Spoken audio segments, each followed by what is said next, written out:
Hello everyone, তোমরা কেমন আছো? আশা করছি তোমরা ভালো আছো। আর আমি অপর্ণা, আমিও ভালো আছি। আজকে তোমাদেরকে দেখাবো একটা সুন্দর ফুল আর্ট পেপার দিয়ে কত সুন্দর একটা ফুল বানিয়েছি, সেটা তোমাদেরকে দেখাবো। তো চলো, প্রথমে আমি একটা আর্ট পেপার চারকোনা সাইজ করে মাঝখান থেকে কেটে নিয়েছি। তো সবগুলো আমার কাটা হয়ে গেছে, দেখতে পাচ্ছ। এখন আমি একটা করে মুড়ে নেবো, এপিঠ থেকে ওপিঠ, ওপিঠ থেকে এপিঠ। ঠিক আছে, আস্তে আস্তে করে মুড়ে নেব। মুড়ে নেওয়ার পরে দুটো পাতা একসাথে আটা দিয়ে জুড়ে দেব। দেওয়ার পরে দেখতে পাচ্ছ একটা কত সুন্দর একটা পাতা হয়ে গেল, ফুলের পাতা। তো চলো, এইভাবে সবগুলো কমপ্লিট করে নেওয়ার পরে এখন আমি একটা কার্টুনে গোল করে নিয়েছি এবং সেই গোল শেপ করে কেটে নিলাম। নিয়ে আমি ওই পাতাগুলো একটা একটা করে আটা দিয়ে বসিয়ে দেব। তো বসিয়ে দিচ্ছি। ফাইনালি দেখো একটা কত সুন্দর ফুল তৈরি হয়। তো বসানো হয়ে গেছে। এখন আমি আর একটা পিঙ্ক কালারের আর্ট পেপার নিলাম, নিয়ে লম্বা করে মেপে নিলাম, নিয়ে আমি সেটা কেটে নেব। তো দেখো আমি এটা এখন কেটে নিচ্ছি। তো পিঙ্ক কালারের আর্ট পেপারটা আমি কেটে নিলাম। নেওয়ার পরে এখন কুচো কুচো করে নিলাম।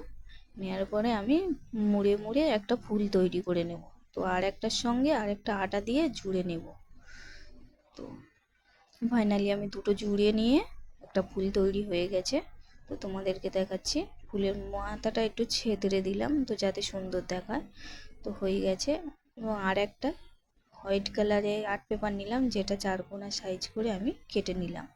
তো নেওয়ার পরে সেটা এই কোণ থেকে আরেকটা কোণ, আরেকটা কোণ থেকে আরেকটা কোণে দিয়ে পেন্সিল দিয়ে দাগ করে দিলাম। দিয়ে আমি সেই মাপে কেটে নেব। তো কেটে নেওয়ার পরে তোমাদেরকে দেখাচ্ছি একটা কত সুন্দর একটা ফুল তৈরি হয়ে গেছে। তো এই ফুলটা আরও একটু সুন্দর করার জন্য আমি একটু কোণ কেটে নিয়ে আটা দিয়ে জুড়ে দিলাম। তো জুড়ে দেওয়ার পরে আমি মাঝখানে ওই আগের ফুলটা তৈরি করা মাঝখানে ফুল তৈরি করে তার মাঝখানে বসিয়ে দিলাম। তো দেওয়ার পরে ফিরে পিঙ্ক কালারের একটা আর্ট পেপার আমি লম্বা করে কেটে নিয়ে একইভাবে কুচো কুচো করে নিলাম। এবং নেওয়ার পরে সাদা আর্ট পেপার একটা আমি গোল করে নিলাম রোলের মতো। তো আমি ফাইনালি 5টা রোল করে নিয়েছি। নেওয়ার পরে আমি এক একটা করে বসিয়ে নেব। ফুলের উল্টো পিঠে আমি বসিয়ে নিচ্ছি, দেখো। মাঝখানেরটা বড় থাকবে এবং দুই সাইডে দুটো ছোট ছোট থাকবে। তো আমি সেই মাপ করে আমি বসিয়ে নিচ্ছি। তো দেখো মাঝখানেরটা একটু বড়, তারপরে এগুলো তার থেকে একটু একটু করে ছোট ছোট। তো বসিয়ে নিচ্ছি। ফাইনালি বসানো হয়ে গেছে। এখন আমি আগে তৈরি করা যে কুচো কুচো ফুলটা সেটাও আমি তৈরি করে নিয়েছি। আর 5টা পাতাও তৈরি করে নিয়েছি। এরপরে আমি একটা চারকোনা সাইজ করে আর্ট পেপার কেটে নিয়ে সেটাও আমি ছোট ফুল তৈরি করে নেব। পেন্সিল দিয়ে দাগ করে নিলাম, নিয়ে তারপরে আমি কেটে নেব। পেন্সিল দিয়ে প্রথমে দাগ করে নিলাম, নিয়ে এখন আমি কেটে নেব। তো দেখতে পাচ্ছ কেটে নেওয়ার পরে কতটা সুন্দর।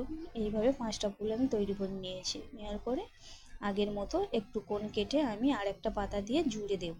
দেওয়া হয়ে গেছে। ফাইনালি আমার সবকটা তৈরি হয়ে গেছে। এবার আমি আটা দিয়ে বসিয়ে দেব। আগের ফুলের পাতাগুলো আটা দিয়ে আমি বসিয়ে দিলাম। দিয়ে সবকটা ফুলের পাতায় বসিয়ে দিচ্ছি। তারপরে ওই পাতার মাথায় আমি একটা করে ফুল বসিয়ে দেবো, সাদা ফুলগুলো। তো সাদা ফুলগুলোর মাঝে আমি একটু পিঙ্ক কালারের কুচো ফুলগুলো বসিয়ে দিচ্ছি, মানে পাপড়ি টাইপের হয়ে যায়। তো এইভাবে আমি সবগুলো বসিয়ে নেব। তো দেখো বসিয়ে নিচ্ছে। এই আমি বসিয়ে নিচ্ছি। তো তোমরা সাবধানে বসাবে, ঠিক আছে, একটার সঙ্গে আর একটা যাতে জুড়ে না যায়, ঠিক আছে। তো ফাইনালি আমি এইভাবে ঝিরি ঝিরি করে যে ফুলটা কেটেছিলাম, এখন ওই ফুলের মাঝখানে হোয়াইট কালারের ফুলের মাঝখানে পিঙ্ক কালারের ফুলটা বসিয়ে দেব। তো এইভাবে আমি সবকটা কমপ্লিট করে নেব। আর যদি আমার ভিডিওটা ভালো লেগে থাকে অবশ্যই লাইক করো, শেয়ার করো, আর কমেন্টে জানিও ফুলটা কেমন হয়েছে। আর এই রকম ভিডিও পেতে আমাকে সাবস্ক্রাইব করো। Thank you.